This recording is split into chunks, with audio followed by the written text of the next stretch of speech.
Hello, everybody. Thank you. Thank you. Thank you, everybody. All right, everybody, go ahead and have a seat. How's everybody doing today?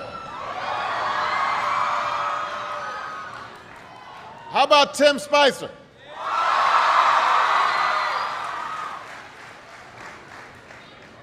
I am here with students at Wakefield High School in Arlington, Virginia, and we've got students tuning in from all across America, from kindergarten through 12th grade.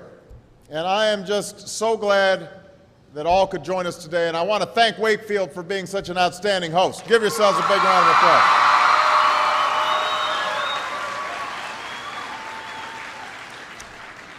Now, I know that for many of you, today is the first day of school. And for those of you in kindergarten or starting middle or high school, it's your first day in a new school, so it's understandable if you're a little nervous. I imagine there's some seniors out there who are feeling pretty good right now, with just one more year to go. And no matter what grade you're in, some of you are probably wishing it were still summer, and you could have stayed in bed just a little bit longer this morning. I know that feeling.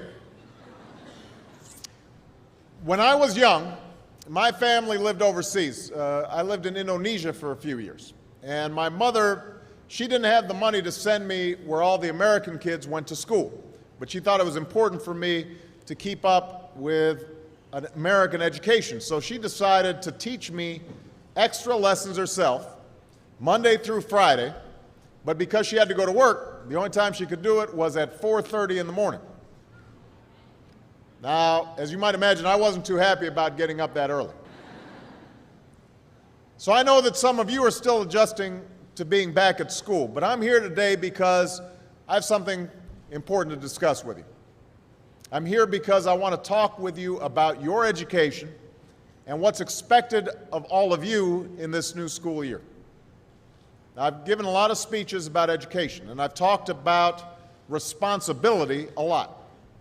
I've talked about teachers' responsibility for inspiring students and pushing you to learn. I've talked about your parents' responsibility for making sure you stay on track and you get your homework done and don't spend every waking hour in front of the TV or with the Xbox. I've talked a lot about your government's responsibility for setting high standards and supporting teachers and principals and turning around schools that aren't working, where students aren't getting the opportunities that they deserve. But at the end of the day, we can have the most dedicated teachers, the most supportive parents, the best schools in the world, and none of it will make a difference. None of it will matter unless all of you fulfill your responsibilities.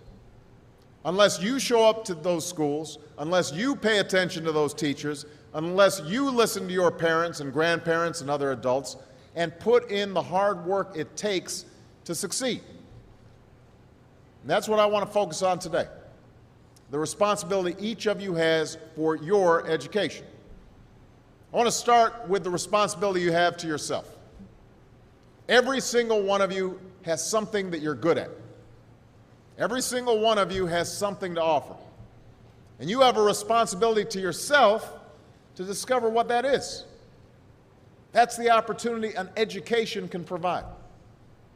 Maybe you could be a great writer, maybe even good enough to write a book or articles in a newspaper, but you might not know it until you write that English paper, that English class paper that's assigned to you. Maybe you could be an innovator or an inventor, maybe even good enough to come up with the next iPhone or the new medicine or vaccine, but you might not know it until you do your project for your science class. Maybe you could be a mayor or a senator or a Supreme Court justice, but you might not know that until you join student government or the debate team.